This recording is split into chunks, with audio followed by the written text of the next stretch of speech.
मित्रों, आज के इस प्रेस वार्ता में मैं आपका स्वागत करता हूं और आप देख रहे हैं कि आज की इस प्रेस वार्ता में हमारे साथ पूर्व विधायक राजीव जी जो कि जिला प्रधान हैं, हमारे पूर्व विधायक डॉक्टर कृष्ण जी। उद्देश्य यह है कि देखिए, देश के प्रधानमंत्री नरेंद्र भाई मोदी जी की जो सोच है सबका साथ सबका विकास, उसी को आगे बढ़ाते हुए भारतीय जनता पार्टी ने अपना संकल्प जो है वो दोहराया है। और इस संकल्प पत्र में जो भी कहा गया है उसमें आपने देखा होगा कि मोदी की गारंटी, और देश के प्रधानमंत्री जो कहते हैं वो करते हैं। ये 10 सालों में हमने देखा है। और हमारा जो घोषणा पत्र कह लीजिए, संकल्प पत्र कह लीजिए, अब ये मोदी जी की गारंटी हो गया है। इस संकल्प पत्र में एक एक वाक्य जो है वो मोदी जी की गारंटी है। और आपने देखा होगा कि तथ्यों के आधार पर भारतीय जनता पार्टी ने पिछले दिनों जो घोषणा पत्र मैनिफेस्टो में जो कहा उसे करके दिखाया।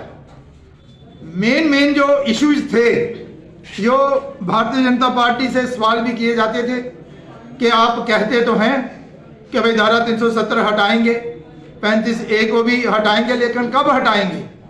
और फिर बीच में ये भी कहा जाता था, क्योंकि भारतीय जनता पार्टी अपने घोषणा पत्र में हमेशा कहती थी कि हमें अगर लोग मौका देंगे तो हम राम मंदिर भी बनाएंगे। तो आप भी जानते हैं कि जहाँ के जो सत्ताधारी जो नेता होते थे वो कहते थे कि भाई इनका तो सिर्फ कहना रहता है और करते कुछ नहीं है, अगर करना है तो बताइए, राम मंदिर वहीं बनाएंगे लेकिन डेट नहीं बताएंगे। ऐसे भी मजाक उड़ाया करते थे।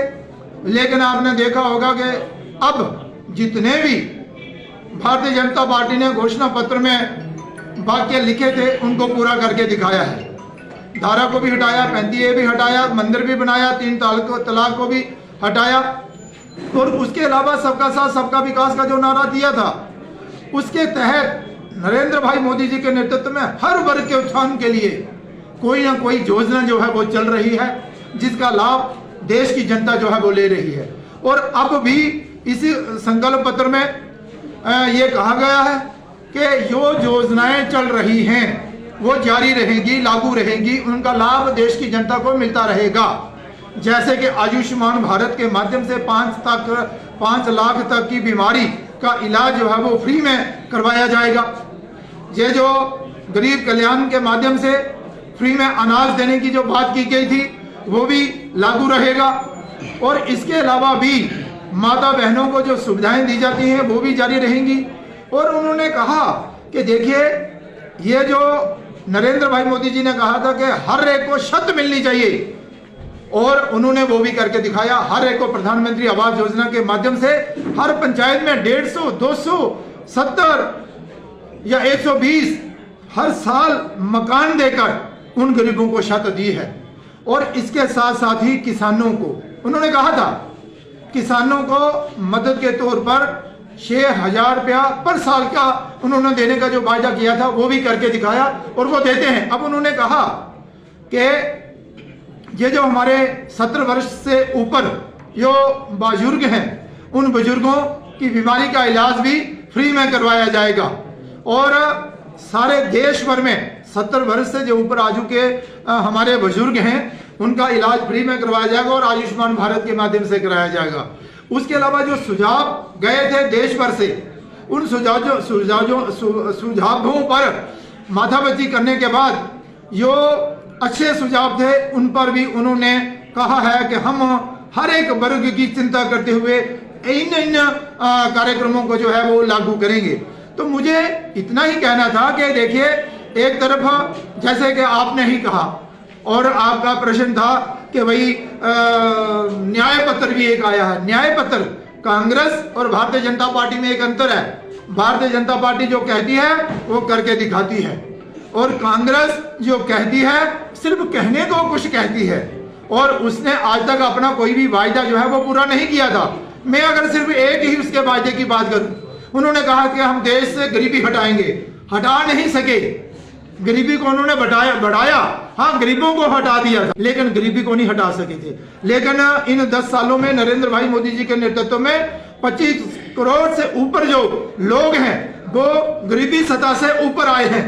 ये बहुत ही एक अच्छे संकेत है विकसित भारत के लिए।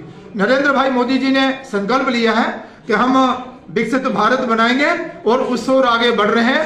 मैं आपके माध्यम से जनता को कहना चाहता हूं कि नरेंद्र भाई मोदी और भारतीय जनता पार्टी यही वो पार्टी है जिसके पास आने वाले 25 वर्षों का विजन है, सोच है। और हम चाहते हैं कि आने वाले 5 सालों में क्या करेंगे, 10 सालों में क्या करेंगे, और 25 साल आने वाले जो हैं उसको लेकर देश के प्रधानमंत्री जो है वो आगे बढ़ रहे हैं। तो मेरा कहना यही है कि कांग्रेस कहने के लिए कुछ कहना है तो इसलिए कहती है, भारतीय जनता पार्टी कुछ करने के लिए कहती है और करके दिखाती है। सर, शंभ कंस्टिट्यूंसी की बात करें तो यहाँ पे 2 ही मुद्दे हैं। एक रोड का जोड़ियां से लेकर पलावाला तक का मुख्य मार्ग जो आज तक आपके द्वारा कंप्लीट नहीं हो पाया, और इंद्री पत्तन ब्रिज का कार्य जो हमारे यशस्वी माननीय प्रधानमंत्री नरेंद्र भाई मोदी जी ने जिसका ऑनलाइन नींव पत्थर रखा था और उनके द्वारा कहा गया था कि ये पुल जो है 18 महीनों के अंदर बनकर तैयार करा दिया जाएगा, आज तक वो पुल भी इनकम्प्लीट है। उनके शब्दों की भी आलोचना की गई, इसके लिए आप क्या कहना चाहोगे? बिल्कुल, मैं आपकी बातों से बिल्कुल सहमत हूँ। देखिए, इंद्री पत्तन और परगवाल का जो ब्रिज है ये इस पूरे क्षेत्र के लिए बहुत ही जरूरी था, और हमारे पूर्व विधायक राजीव शर्मा जी और पूर्व विधायक हमारे कृष्ण भगत जी के प्रयासों से हम 206 करोड़ रुपए का बजट जो है वो इसके लिए लाए थे। और 206 करोड़ रुपए का मतलब ये हुआ कि आधा बजट था सरकार का, लेकिन हमने वो काम भी शुरू करवाया। वो काम धीमी गति से चल रहा है, कुछ कारणों से, कुछ एनओसी की वजह से, फिर ठेकेदार की वजह से, पिछले दिनों कुछ फंड्स की परेशानी भी आई, उसकी वजह से भी ये काम जो है वो धीमा हो गया था। लेकिन अब हम आपको विश्वास दिला रहे हैं कि काम चल रहा है, धीमी गति से चल रहा है, इसमें बहुत जल्द तेजी लाई जाएगी। और दूसरा जो आपका बहुत ही महत्वपूर्ण प्रश्न है, हम उससे भी सहमत हैं कि देखिए, अखनूर से लेकर जोड़ियां तक का जो रोड था उससे हम बनाने में, लोगों को समर्पित करने में कामयाब रहे हैं, हमारे पूर्व विधायक भी और हम अपने सहयोग से। वो तो एक बहुत ही अच्छा सुंदर जो है रोड जोड़ियां तक जो पहुंच रहा है। लेकिन सेकंड फेज में था जोड़ियां से खोड़ और खोड़ से पलावाला तक ये जो रोड है, इसके लिए भी हमने जद्दोजहद की, लेकिन ये रोड वी गिरफ्त के अंडर था और इसकी डीपीआर भी बनाई गई। और पहले फेज में जो काम होना था, आप जानते ही हैं कि जहाँ के जो लोगों ने एक डेपुटेशन भी हमारे पास लाया और उसे हम ऊपर भी ले गए, और विधायक जो हैं ये भी दिल्ली तक भी पहुंचे, और फर्स्ट फेज में हम इसका काम करवा पाए, लेकिन वो पर्याप्त नहीं था।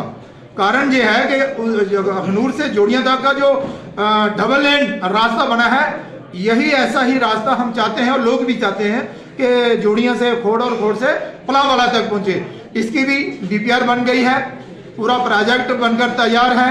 अब इसकी सैंक्शन आनी थी। थोड़ा सिस्टम आर्मी का अलग रहता है, लेकिन अब ये फाइल जो है वो डायरेक्टर जनरल ऑफ जो BRO है वहां तक पहुंची है। हमें पूरी उम्मीद है कि ये कभी भी जो है सैंक्शन हो सकती है, और मैं आपके माध्यम से लोगों को ये बताना चाहता हूं कि आने वाले 6 महीनों के अंदर अंदर इसका काम जो है वो पूरी उम्मीद है हमें कि ये शुरू हो जाएगा, और लोगों को इस रोड से आ रही परेशानियों से जो है वो निजात पहले। सर, शंभ कंस्टिट्यूंसी के लोगों को आपके ऊपर काफी उम्मीदें थी कि आपको 2 बार पार्लियामेंट में MP बनाकर भेजा कि बॉर्डर एरिया के लोगों के लिए आप स्पेशल कोटा या कोई भर्ती लाएंगे, लेकिन आज तक कोई भर्ती या स्पेशल कोटा बॉर्डर एरिया के लोगों के लिए नहीं आ पाया। इसके लिए क्या कहना है? हमारे तो प्रयास रहे ही हैं, और कुछ भर्तियां जो हैं उनकी प्रोसेस भी शुरू हुआ था, लेकिन किन्हीं कारणों से वो कोई पूरा भी हुआ, कोई पूरा नहीं हुआ। लेकिन आने वाले दिनों में ये प्रोसेस भी शुरू हो, उसके लिए हम प्रयास करेंगे। आप सबका बहुत